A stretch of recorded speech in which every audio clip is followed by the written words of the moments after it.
Welcome to HAWK MOOR, the unofficial history of Dungeons & Dragons, Greyhawk, Blackmoor, Gary Gygax, and Dave Arneson. I am author, researcher, and game designer Kent David Kelly. If you enjoy this video series, please consider buying a PDF or paperback version of my book, HAWK MOOR, Book 1, The Dragon Rises. See the links below in my description of this video. This is Episode 7, Domesday and the Great Kingdom, covering the year 1970.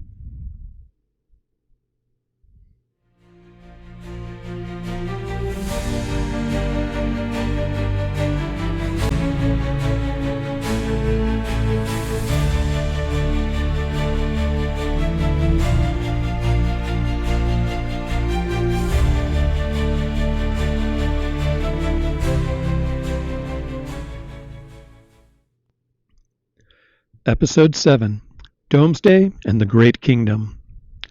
As we discussed in our last episode, in 1969, Gary Gygax met two people who would greatly influence his future creative endeavors, Dave Arneson and Rob Kuntz. Soon, they and their friends would begin to refine their medieval gaming concepts, leading toward the 1971 release of Gygax's and Jeff Perrin's game, Chainmail. That March in 1970, Rob Kuntz, Gary, and others founded a medieval gaming interest group, which would become known as the Castle Crusade Society.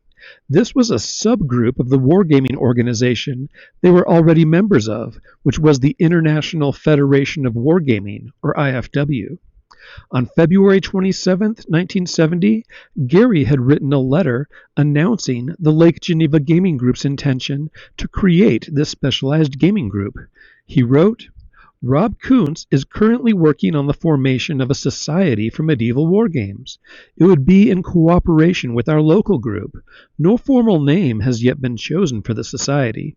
A short article requesting response from interested parties has been sent to Mike Carr for inclusion with his material."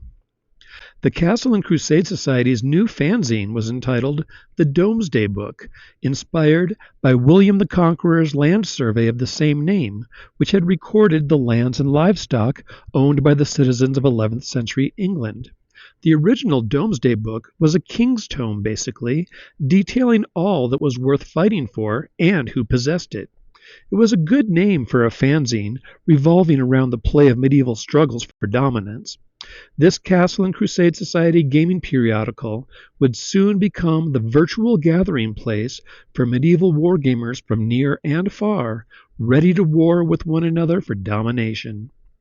The single-sheeted Domesday issue number 1 was produced in crude and hasty mimeograph by Gary using the Xerox at his job in Chicago. One of the most entertaining aspects of the C&CS group was that each member was afforded a noble title, demonstrating the relative prominence of that person within the society. People who helped out, such as with helping to publish the Domesday Book itself, or at least offering insightful articles, increased in rank, while those who were less active fell into obscurity. The effect of this clever system of friendly competition was to encourage all of the members to vie creatively with one another in the name of chest-thumping fun, with the hope of deposing the great king, Rob Kuntz, in the name of personal glory. Fans of the published World of Greyhawk setting might be interested to know that the hereditary Great King, later known as the Over-King, ruled over the many nobles in the Great Kingdom which dominates the Eastern Flanace, and this, indeed, is a distant echo of the original hierarchy within the Castle Crusade Society. The eventual ranks of the C&CS owe much to medieval peerage, but in their relative strengths and values, we can also see the first primitive semblance of an experience-level title system, an idea only partially developed for Dungeons & Dragons by 1974, which would later become a classic hallmark of the advanced Dungeons & Dragons system as presented in Gary's Player's Handbook of 1978. These actual ranks, rewarding a little study, offer us some interesting curiosities. When we take the hindsight-inspired liberty of hypothetically inverting this King of the Mountain peerage list into something more like a noble character class experience progression table, we end up with a new derivative system that we can look at.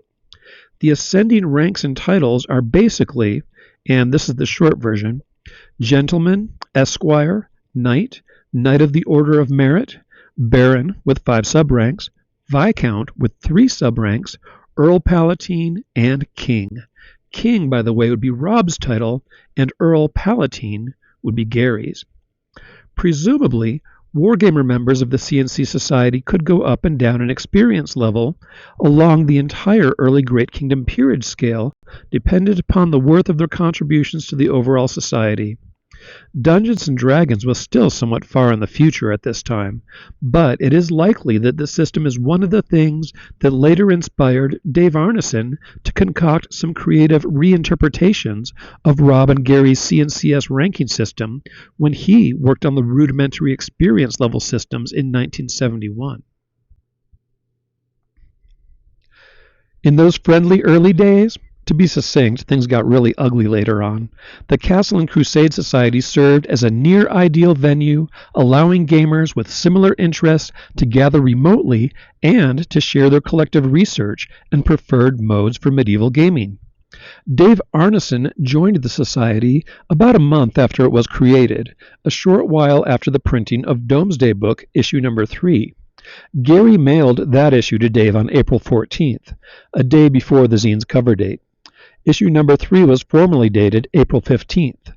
The members of the Castle Crusade Society listed at that time were Rob Kuntz, Gary Gygax, Jeff Perrin, Tom Webster, Reed Bowles, Paul Coate, Chris Schleicher, and H. Axel Krigsman. When Dave was exposed to the aforementioned kingdom map and peerage system, he began playing, Gary said, in our loosely organized campaign game. And Dave liked them and wanted to stamp his own Minnesota-inspired fantasy borderlands upon the Society's Great Kingdom map. As Frank Menser once explained in 2007, the early maps of the first ongoing Chainmail campaign, before it was even called Chainmail, portray an alternate reality version of the Midwestern United States, with realms portioned out to and named by various Society members. Blackmoor was roughly in the location of Minneapolis, and Greyhawk, similarly, at Lake Geneva, Wisconsin. Therefore, in the words of Gary, Dave, quote, established his barony, Blackmoor, to the northeast of the Castle Crusade Society's map, just above the Great Kingdom. He then began a local medieval campaign for the Twin Cities gamers and used that area. Unquote. Now, please note that quote is a little bit problematic. Northwest was intended, most likely, where northeast was given. Perhaps Gary had misplaced the Great Kingdom map by the time he made this comment, and he was unable to make an accurate review of it at that time. The barony of Blackmoor was located beyond the Great Kingdom's frontier, across a river and upon the western shore of the Great Bay. Blackmoor would soon become the birthplace of fantasy role-playing games. We will explore this revolutionary development in great detail in the episodes yet to come. Throughout the remainder of 1970, Gary worked on and occasionally published pieces of his ever-evolving miniatures rules for medieval warfare. The Domesday Book and other fanzines featured bits and pieces of this work. These advanced and modified Gygax and Perrin rules would become Gary's obsession over the months to come. And soon, the codified rule set would, before the end of 1970, become the rough draft of Gygax's and Perrin's now famous Chainmail, Rules for Medieval Miniatures. If the Siege of Bodenberg is the great-grandfather game from which Dungeons & Dragons ultimately descended, and Perrin's system is the grandfather, then the Swords and Sorcery fantasy supplement within Chainmail can certainly be considered the father. As the medieval wargame playtest continued on Gary's and Don's sand table, these Lake Geneva system rules would go through many permutations. By the early summer of 1970, the rules were already sophisticated enough to merit notice for potential and professional publication beyond the fanzines. By the time of Gen Con 3, August 22nd and 23rd, fellow wargamer and retired Air Force Captain Donald S. Lowry met with Gary and expressed an interest in publishing these rules, along with other worthy wargames, through his own new mail-order company. This company was first known as Lowry's Hobbies, and later as Guidon Games. A guidon, or guidon, by the way, is a heraldic pennant carried by a commander at the forefront of a cavalry charge, a fitting name for a bold upstart company rising against huge Avalon Hill and into the larger field of World War-dominated historical wargaming. With Don's admiration and encouragement, Gary then began to develop and codify his medieval rules more seriously. The most significant additions he first made in response to Lowry's interest were improved man-to-man scale rules, meaning again that one figure represented a single warrior, as opposed to 20 or 100, and also a set of jousting rules for mounted and dueling knights. When it became clear that these updated rules were soon going to be perfected enough for marketable publication, Don offered Gary a tentative business partnership. At that time, Don's offers were tempting because Gary was wearying of his unimaginative and unfulfilling work as an insurance underwriter. Gary was deeply interested in becoming a full-time author and game designer, but he was a family man, and the financial realities still dissuaded him. As he once recalled, quote, "I had wanted to quit my job and strike out as an author, but my then wife discouraged that. Although she hated gaming and gamers, she was right, as I had 4 children by then. Nonetheless, I spent much of my free time working on games and game rules." This situation was made more complex by late October, when the insurance company Gary worked for made a strategic headquarters move from Chicago to San Francisco. The mandate that gave their employees was simple. Gary needed to move to California or lose his job. Having grown up in Chicago and Lake Geneva, and with strong family ties to the region he loved, moving seemed unthinkable. One of Gary's co-workers was raised to the department head position which Gary was competing for, and so he lost his job. At one point, Gary told his wife very clearly that he was going to pursue his dream. "Now I'm going to do it," he said to her, according to one interview. "I don't care what you say to me. I'm going to be a writer. I'm going to be a game designer." Gary explained his mentality at that time in another interview as follows: "I just finally said, no, I'm tired of this. I'm going to write games. I'm going to try to write stories. I want to be a kid again and have fun." We have no record of what his wife thought about this decision, although Gary himself would later write that he was absolutely delighted to be out of the underwriting business for good. "There were too many boundaries in insurance," he explained. "All I really wanted to do was write and design fantasy games." From that day forward, Gary was determined to see just where his dream of being a more widely published game designer might take him. He was determined to change direction. He apparently turned down offers from several other large Chicago agencies that would have been happy to have him. By being forced to make such stark decisions about his future employment, Gary was also made to question his own dreams and the lengths he would go to fulfill them. Thankfully for gaming and the legacy we now enjoy, he made the frightening choice of letting all of these employment opportunities slip away. He sought employment in other fields as well, but floundered for a while. He wrote about 30 hours a week on writing and game design and would proceed to, as he later remembered it, starve for about 4 years. At some point, Gary asked if the standing offer to partner with Don Lowry was still on the table, and Don replied that it most certainly was. Gary accepted immediately and would later become the largely unpaid editor-in-chief of Lowry's Guidon Games. He would later note, cheerfully and sarcastically, "My association with Guidon Games cemented my downfall. for I learned much about the business of wargaming during that time. Having finally secured his dream job, Gary would later, in August of 1971, be forced to attend to the more practical matter of cash flow by purchasing machinery for shoe repair. This apparatus was moved down into his basement so that he could learn to work as a cobbler while writing and editing games for Don. The financial necessity was clear. To support the family while earning very little in gaming, I learned to be a cobbler, he wrote, and did that for 4 years until becoming a full-time employee of TSR. Gary spent 3 weeks learning shoe repair from the man who had sold him the repair equipment, and then he was on his own.